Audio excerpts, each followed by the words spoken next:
ये पहले तो हमें ये ज्ञान होना चाहिए कि श्वासों के द्वारा ध्यान में बड़ी आसानी से जाया जा सकता है। बहुत ही सरल और आसान जो तरीका है यह केवल यही है और कोई नहीं है। तो ये पहले हमें ज्ञान होना चाहिए और इस पर विश्वास भी होना चाहिए कि श्वासों के द्वारा हम बड़ी आसानी से और ध्यान में जा सकते हैं। उसके बाद में फिर योग आता है। योग का मतलब होता है जोड़। तो योग कैसे हो? हमारे करने से होगा। क्या करने से होगा? बंधुओं, हमें अपनी श्वास के साथ अपने मन को जोड़ना होगा। योग का मतलब जोड़। अब किसके साथ कैसे क्या जोड़ करें?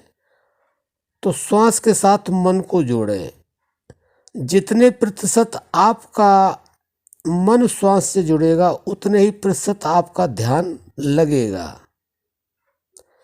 सपोज करो, उदाहरण के लिए 10% आपका मन श्वास से जुड़ जाता है तो आपका ध्यान 10% लग गया।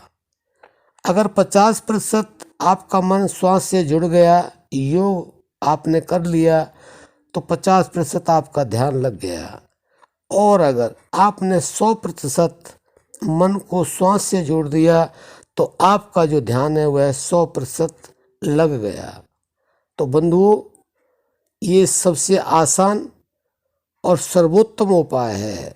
और कोई तरीका इतना आसान और सर्वोत्तम है ही नहीं। आप केवल इतना करें कि श्वास से मन को जोड़ दें, लेकिन यह निरंतर अभ्यास से होगा। अगर आपने ऐसा कर लिया तो वास्तव में ही आपका ध्यान पूरी तरह से लगने लगेगा। और जब ध्यान लगने लगेगा तो आगे के वीडियो में यह बताया जाएगा कि ध्यान से समाधि में कैसे पहुंचा जाएगा। क्योंकि योग के 8 अंग हैं, उसमें 7वां जो है वो ध्यान है और 8वां समाधि है। तो आप खुद ही समझ सकते हैं, आप श्वास के द्वारा ध्यान में अवश्य पहुँच। ये आपको विश्वास होना चाहिए।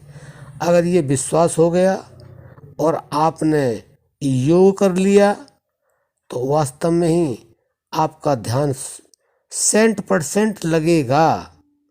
और जब ध्यान आपका लगेगा तो आपको आनंद का अनुभव होने लगेगा और आपकी समझ लो समाधि की तैयारी शुरू हो गई है।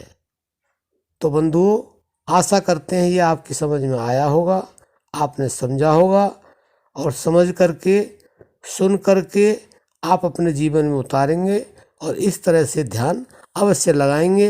अब हम अपनी वाणी को विश्राम देते हैं। जय श्री राम।